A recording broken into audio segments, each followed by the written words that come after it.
here at this. Oh, perfect. And the recording is on. I didn't even have to press the button. That's fantastic. So I see a few Hoosiers. I work for a nonprofit that also does a lot in Michigan, and I see some Michigan people.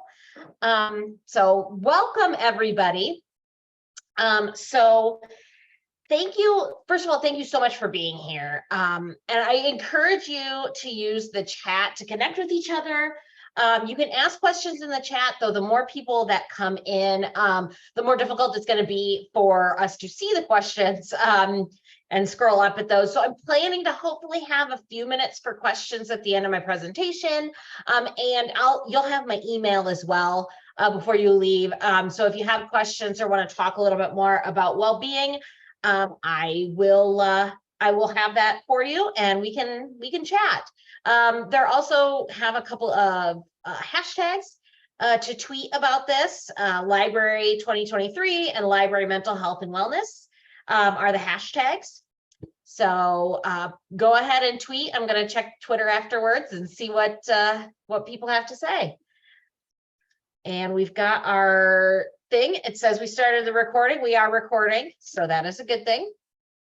And of course, we want to thank Library 2.0 and its founding partner, San Jose State University School of Information, for bringing us all together today. This is just great, and it's something that I have a lot of passion for. So I'm very excited to be here.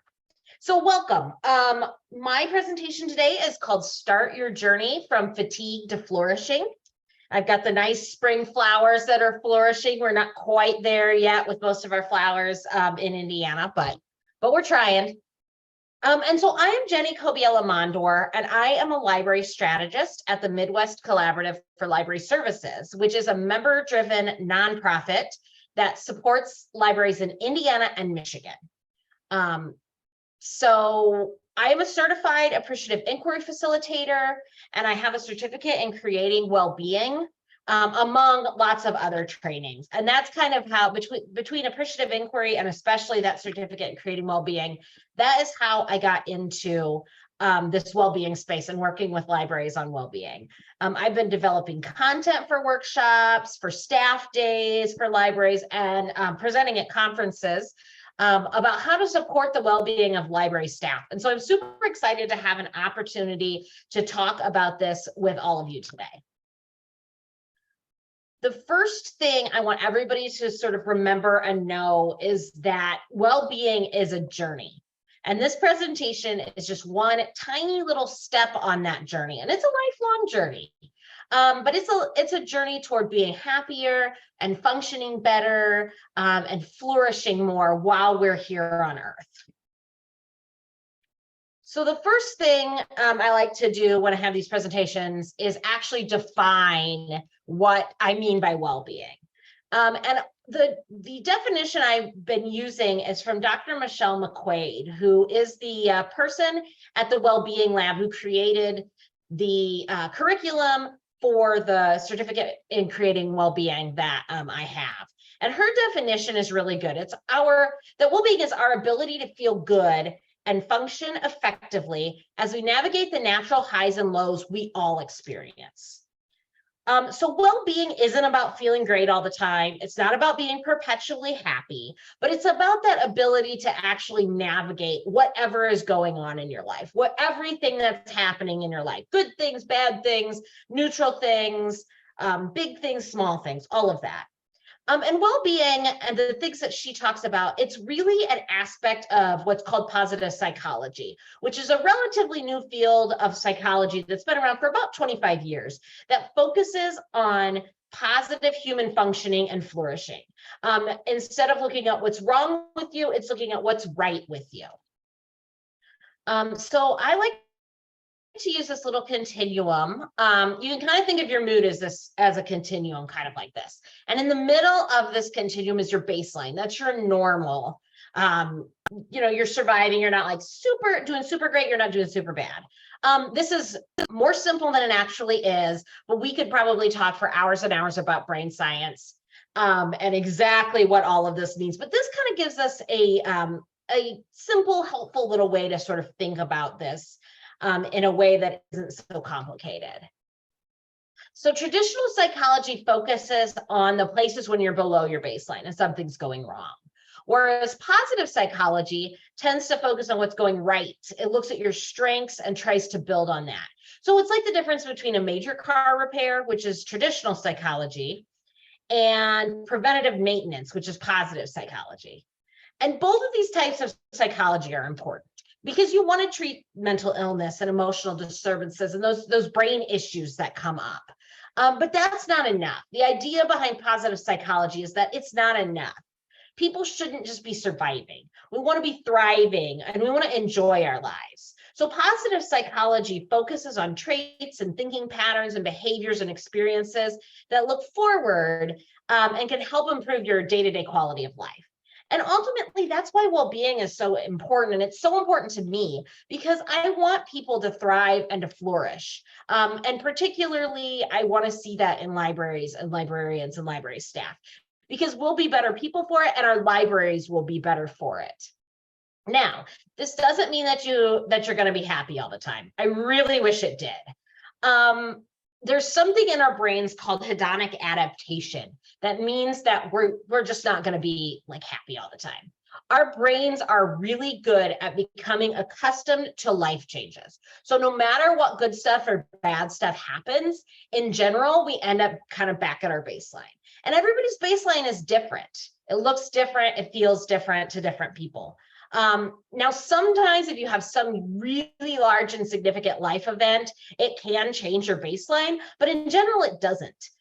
In fact, they even did a study on patients with renal disease, and who are people who had to have dialysis multiple times a week. And they studied a group of these patients and a group of people who were healthy.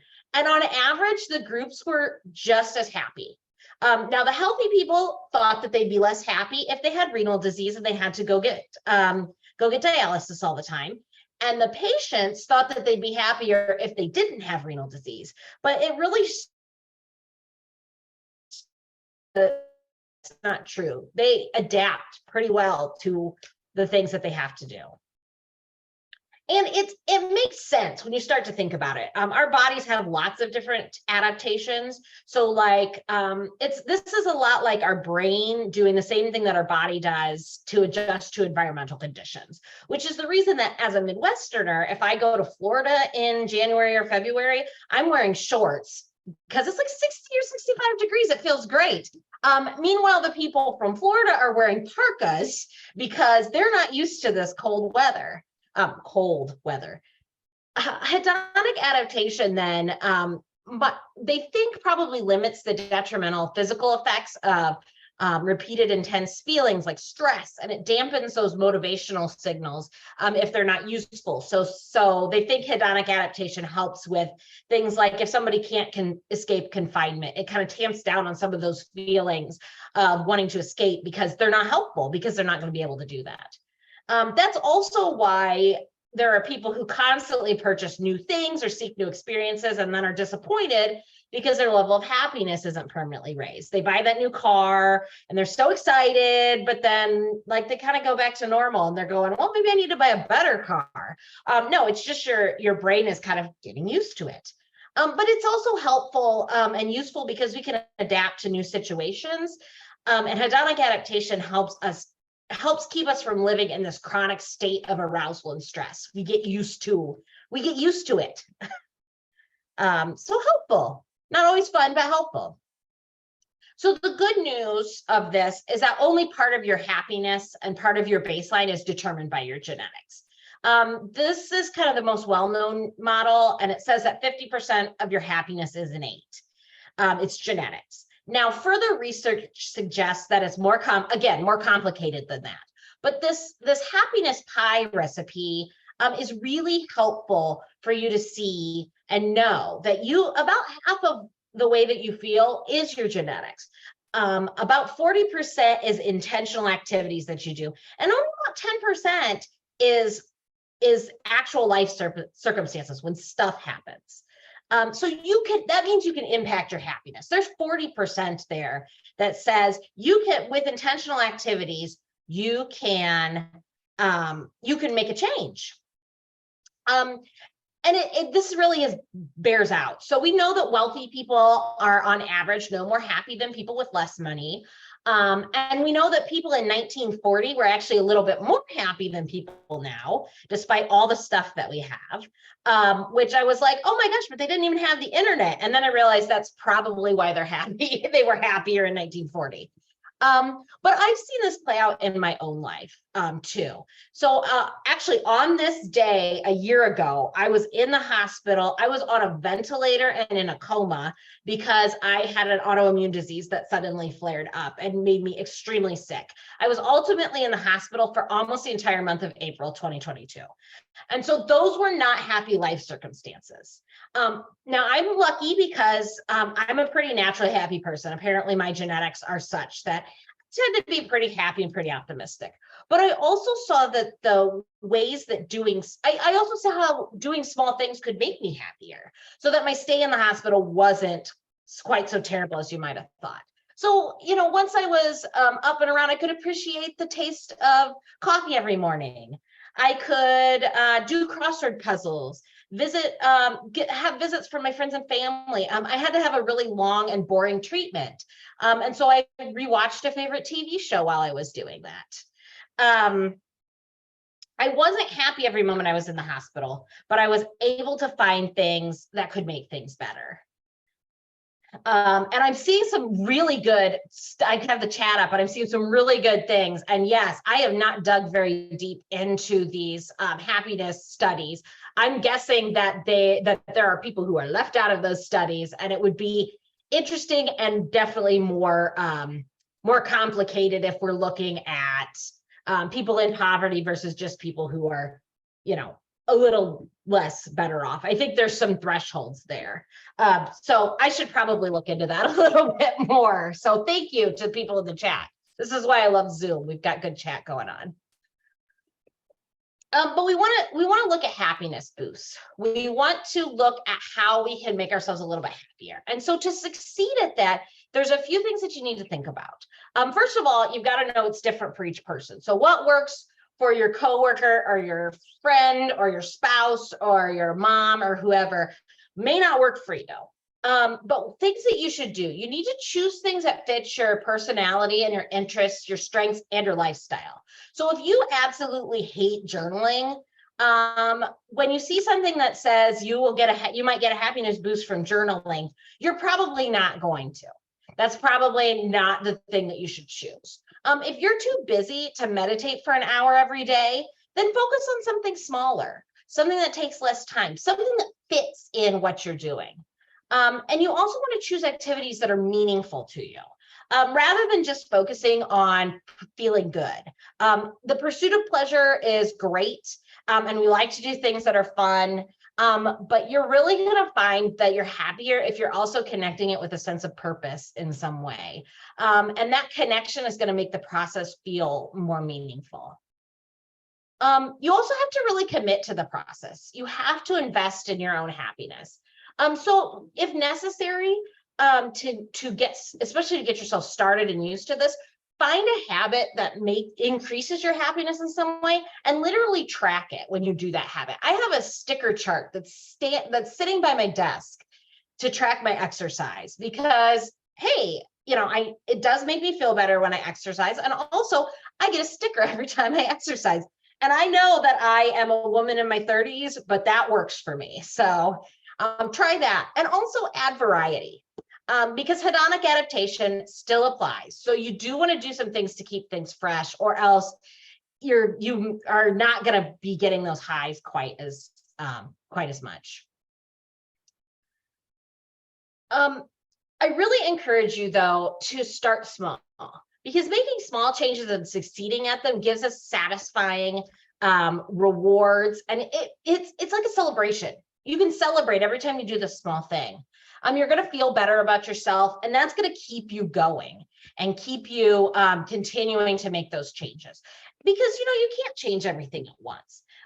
You can't do everything at once. So don't bite off more than you can chew, or you're going to end up even less happy with yourself because you're going to be upset that you didn't get things done. Really, one of the most productive things that you can do to help your happiness is to take micro breaks, which are breaks of 10 minutes or less during your workday. There have been studies that have found that participants, people who took micro breaks, had about 60% better odds of feeling energetic. And especially they're important when you're feeling more fatigued, when you're more tired and more down and more feeling more burnt out. And then you can align those micro breaks with the things that make you happy so that they're energizing and they're joyful. And you just got to experiment with it. I'm going to give you some ideas here, but experiment with what works for you. Be playful and be curious about it, because not everything's going to work for everybody. Now, the right breaks and activities can reduce your mental fatigue, boost your brain function, and help you stay on task. The wrong type can leave us more susceptible to boredom, and that makes us want to take more breaks. So we get rapid rewards in our brains when we are using our cell phones or our tablets, particularly social media. And I am like the worst on this. I love to scroll social media. The issue is that doing that trains our brains to keep seeking out those blips of joy and these blips of stimulation whenever you're bored or fatigued. So you end up using your phone more rather than doing these breaks that are actually re-energizing you. And like I said, that is no shade on anybody, because I do that all the time. I've noticed as I've been working on this, I'm like, oh shoot, I'm telling everybody not to do this, and then I do it quite a bit. I think we're all pretty much guilty of it. But here are some micro break ideas that you can infuse into your day. The first kind of category is just to get up out of your chair or go somewhere. You can do some kind of exercise, and that's not saying like you got to go run or anything. It's 7 to 10 minutes of stretching, chair yoga, walking around, taking, just getting out of your environment. You can go grab a snack or a drink while you're doing it. You kind of are like, oh, well, it probably should be a healthy snack, but sometimes you need a cookie, and that's okay too.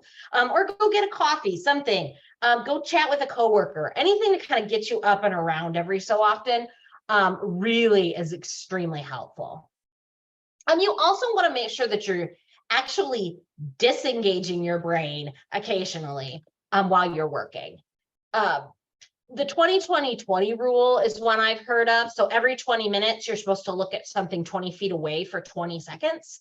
That just kind of gives your eyes a break when you're on the computer all the time, and it gives your brain a little bit of a break. You can also do things like doodle or daydream for a few minutes. Give your prefrontal cortex a little bit of a break. That's going to allow some of what you're doing to kind of sink in. You might come up with some new ideas and then move forward. You can also engage your brain just in a different way. So do an easy crossword puzzle, or play a quick game of solitaire, or read a chapter of a book, something that takes like 10 minutes or less, that just kind of gets your brain thinking in a different direction. I do crossword puzzles a lot because I love crossword puzzles, and that really helps me. But find what that thing is that maybe you can do at your desk to just give you a little bit of a different look at the world. So, and how do you actually remember to do that? That's the other question. And there's lots of different ways. There's timers on your phone and on your computer and everything. I personally really like the Pomodoro technique, which is named for the little red timers that look like tomatoes, because Pomodoro is Italian for tomato. And so it really helps you to have focused work and to remember to take those micro breaks. So basically you set a timer for 25 minutes and you do really focused work. And then you take a 5-minute break. You do that cycle for 3 or 4 times, and then you take a longer break for 15 to 20 minutes. And like I said, there's apps on phones and computers. I use one called PowerPalm on my computer that literally has it built in, but you can program it. I started out doing it with my phone timer. And then during each of those 5-minute breaks, just do one of those micro break kind of things. Now, if you really want to get radical, you can actually learn from our counterparts in Europe. They are pretty good at taking breaks. So I'm going to talk about 2 different things, Swedish coffee breaks and French lunches. So in Sweden, almost everybody takes at least 1 or 2 coffee breaks a day, where they meet up with their friends or their family or their coworkers, have a social time with coffee and pastries. It's called fika, and you can do something like that on your breaks with your coworkers. Have a cup of coffee and chat with your coworkers a little bit, and do that, because you're probably not going to be able to go to a coffee shop twice a day. And then in France, it actually is illegal, or has been illegal, to eat your lunch in your workplace. That has started in the 1890s in the Industrial Revolution, because they thought that people getting out of the work site was a good way to flush germs out. And that has stuck around. And studies have shown that workers are more engaged and productive and less likely to burn out when they take time to take a lunch break away from their desks. They actually got really mad in France because during COVID, they made them eat in the workplace, and they were not about that. I don't think that they burned things like they are doing now over there, but they might have over their lunches. Most of us are not going to have time to do a 4-course lunch like the French do. But what I want you to do is to find ways to give yourself permission to do things that give you breaks during the day, big or small. Now, by caring for your well-being, you can start to make a change then in your workplace. Your coworkers are going to see the little ways that you're caring for your well-being. And if you're a manager, you've got lots of power here. People emulate you. So you have that power to really start to change that culture. But if you're not a manager, you can still encourage your coworkers to follow your lead, because there are a lot of people without an official title who are still leaders and change makers in their organizations. So invite people to come and fika with you, have a cup of coffee, tell them about micro breaks. Again, it doesn't have to be big, but it's going to make a big impact. So I want to encourage you, as we're fit, and I'm going to go through the chat because I've seen a lot of chat stuff. What's one small thing that you can commit to doing to improve your well-being? You can write it down. You can put it in the chat if you want.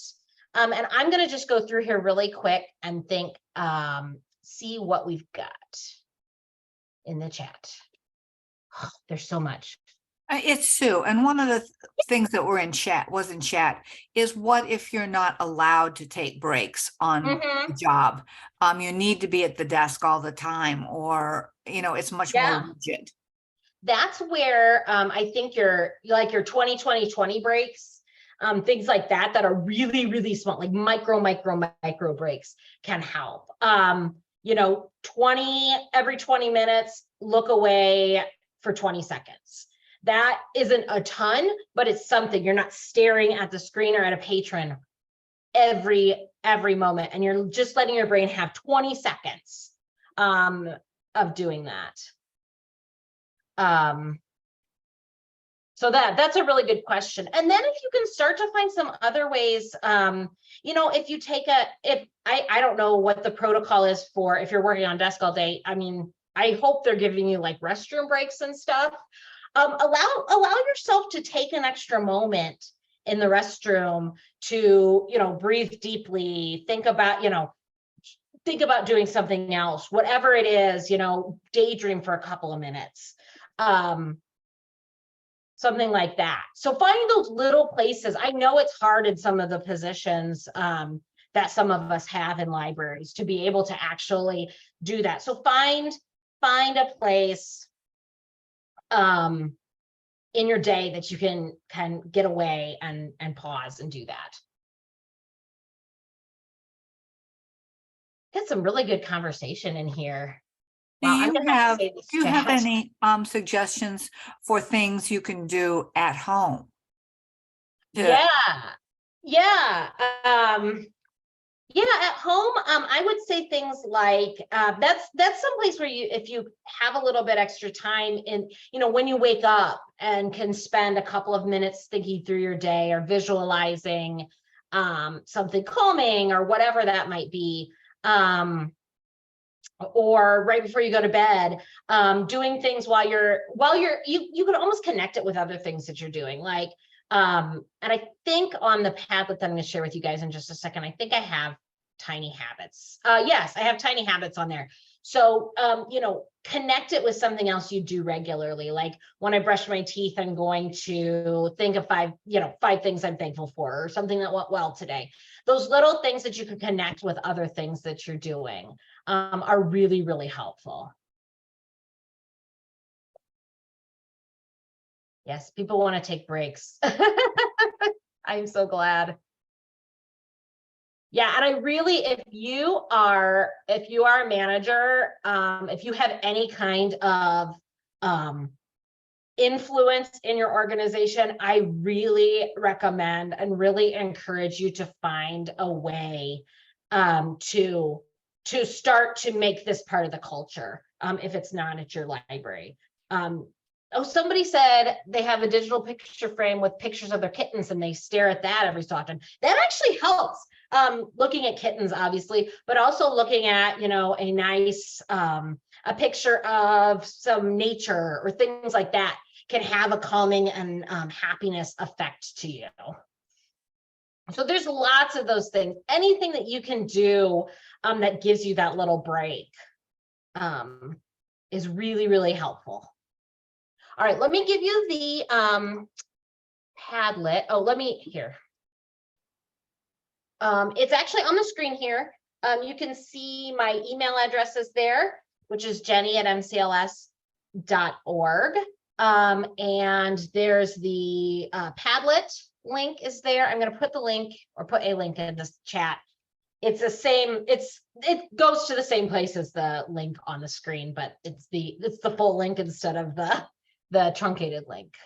So that Padlet has information, more detailed information about some of the things I talked about today, some additional recommended reading. It also has my information and the slides. So please reach out. I wish we could talk for a whole lot longer than this, but it is 1/2 past. I was going to say 4:30, but it's only 4:30 for people in my time zone. But and so we have to get you guys to your next thing. Your next panel. But thank you all so much for coming. Thank you for all of this. Thank you for the things that you gave me to think about in the chat as well. So I'm going to save that right now. And thank you all so much.